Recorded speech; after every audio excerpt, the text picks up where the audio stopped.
A clear case of fraud was with the Small Business Administration, where they were handing out loans, $330 million worth of loans to people under the age of 11.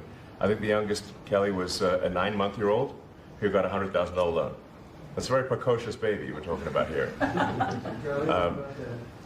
Well, we're tackling the fraud, waste, and abuse in the agency. We've seen, hundreds of billions of dollars of fraud go unprosecuted, so we're taking that on. We have a zero-tolerance policy for fraud, and we continue to crack down on it and make sure people are held accountable.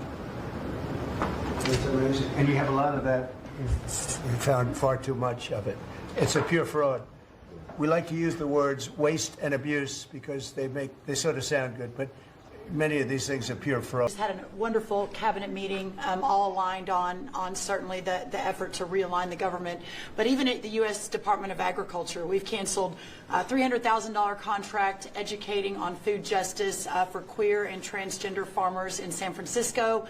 A similar contract we canceled in New York, again educating transgender and queer farmers on food justice and food equality.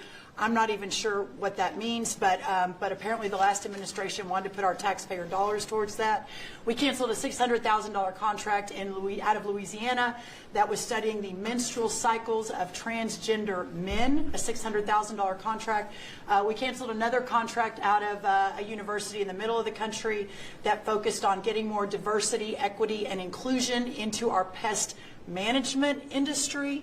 Again, these are nonsensical. It makes zero sense to use taxpayer dollars to fund these. I know these are just a few examples of the hundreds and hundreds that we've